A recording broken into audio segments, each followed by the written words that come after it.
Hürmetli vatandaş, bugünkü leksiyalarımızı başlaymayız. Leksiya dese de gacırız. Washington'da sözdeyimiz bugünkü islağa. 2021 yıl 7. ayının 29. günü vatandaş. Vaziyet. Növbette Amerika Qo'shma Shtatlariga yoki Washingtonga Jungo o'zining yangi tayinlangan elchisini avatdi. Bu elchining ismi Qin Gang degan bu odam ham Jiang Zemin davrida ishlagan, ham Hu Jintao davrida ishlagan, Uyg'urlar to'g'risida nurg'un bayonot e'lon qilgan odam. Qin Gang Uyg'urlar to'g'risida nurg'un bayonot e'lon qilgan odam. Shundaqla O'rta Sharqdagi nima Allah partiyasi, nima Hizbullah partiyasi, nima Qarindoshlar jamiyati, Qarindoshlar partiyasi, samandek. O'sha partiyalarning hammasini O'rta Sharqdan ko'chirib elib kelib, Uyg'urlarning zimmasiga tashlab, Uyg'urlarni shu jinoyatga, shu partiyalarga bog'lab qo'lga olgan o'lim jazosi bergan davrlarning Jumhur Xalq Jamhuriyatida bayonotchiligini qilgan Qin Gang. Hozir bugun bu kishi bosh elchi qilib Washingtonga avatildi. Bu to'g'ridan ayrim to'xtalamiz. Endi bu kishining bu yerga tezlik bilan o'rinlashtirilishi, masalan, o'tgan yil 10-oydan boshlab hozir Amerika Qo'shma Shtatlarining Jungo turishliq bosh elchilik o'rnida bosh elchi yo'q. Amerika taxat Jungoga bosh elchi avatmadi. Hozir Jungo aldirab bosh elchi avatdi bo'libmi? Bu qatimqi Wendy Sherman xonimning Tianjin suhbatidan keyin bosh elchi avatdi. Tuvanda tahlil qilamiz vatandosh. Vaziyat nima desangiz, siyosiy vaziyatning sirtidagi vaziyat bundaq. Qisqa xabar. Paychak aptimi? Bozor taxtay bahosi bo'yicha ishga kun ichida 4 trilyon yuan parga ilinib ketdi. Beijing muqimlikni jiddiy qo'g'dashga o'tdi. Mavzuli xabar 7-oyning 29-kuni Jungoga nazar orbitida e'lon qilindi.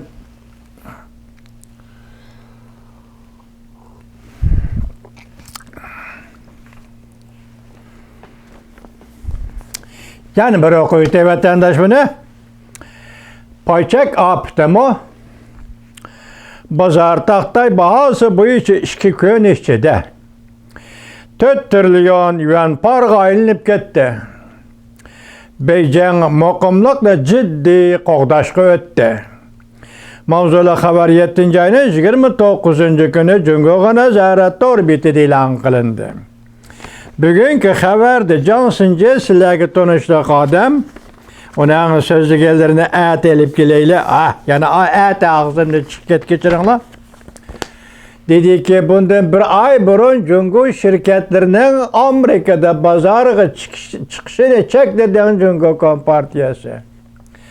Bugun Jungo shirkatlarining Amerikada bozorga chiqishiga yo'l qo'ygan Jungo kompartiyasi. Bir kuni qattiq, bir kuni bo'sh, bir kuni qattiq, bir kuni bo'sh. Xulosalaganda vatandosh nima ish? Masalan, diplomatiya sohasidagi muqimsizlik bu ichki jihatdagi muqimsizlikdir. Chunki tashqi siyosat bu ichki siyosatning davomidir. Ichki jihatdagi zo'ravonlik, vahshiylik, shu qattiq qo'l holati bo'ri tamsallikda, bo'ri misollik diplomatiya yurgizimiz deb keldi o'rliqcha. Hozir yani shu qattiq qo'llik bilan Amerikaga muomala qilaman deyishning bir kun bo'shab, bir kun to'xtab, bir kun chingib turishini hozir nemishqa bo'shab ketding deb savol qo'ydi Johnson.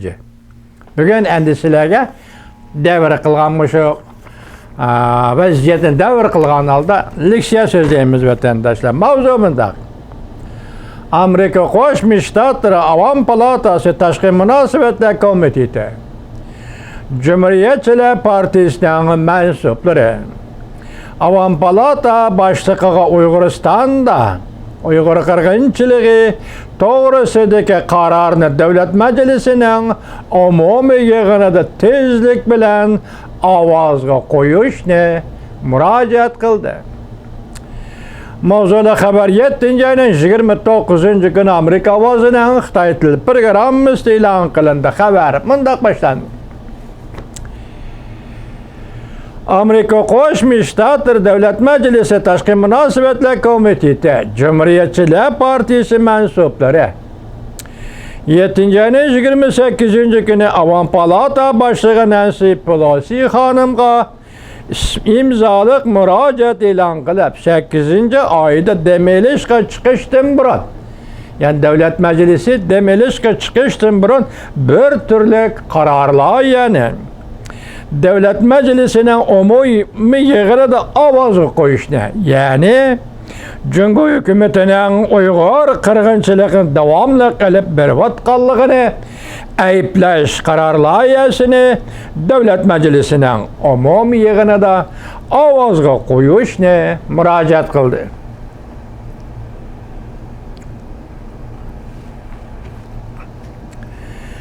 Bu turli qarorlar Avam Palatası Tashqi munosabatlar komitetining raisi, Demokratlar Partiyasi mansubi George Mekis bilan shu komitetning tunji raisi, Cumhuriyetchilar Partiyasining mansubi Michael McConnell tarafidan birlashib o'ttirib qo'yilgan bu qarorlarga Jungo hukumatining Uyg'uristonda Uyg'ur qirg'inchiligini va boshqa millatlarni irqiy qirg'inchilik bilan qirg'in jinoyatlarini va insoniyatga qarshi jinoyatlarini ayblaydigan qarorlar edi. Bu turli ishki partiya a'zolarining qo'llashiga erishgan qonunlarga yoki qarorlarga 4 ayning 21 kuni Avam Palatasi Tashqi munosabatlar komitetida qarshi ovozsiz ma'qullangan edi. Avam Palatası Tashqi munosabatlar komiteti tunji rais Cumhuriyetchilar Partiyasi mansubi McConnell qatorliq Davlat Majlisi a'zolari 8 oyda Davlat Majlisi dam olishga chiqishdan burun bu qarorlar yana Davlat Majlisining umumiy yig'inida ovoz qo'yish to'g'risida Avam Palata boshlig'i Nancy Pelosiga murojaat qildi. McConnell, Davlat Majlisi a'zosi McConnell bayonotida mundaq ko'rsatdi. Irqiy qirg'inchilik qilish xatodir, axloqsizlikdir. Men Avam Palata boshlig'i Nancy Pelosi xonimning va Tashqi munosabatlar komitetiga kirgan ishki partiya mansublarining tirishchanligi orqali bu turli qarorlar, ya'ni 8 oyda Davlat Majlisi dam olishga chiqishdan burun Davlat Majlisining umumiy yig'inida ovozga qo'yishni talab qilaman dedi.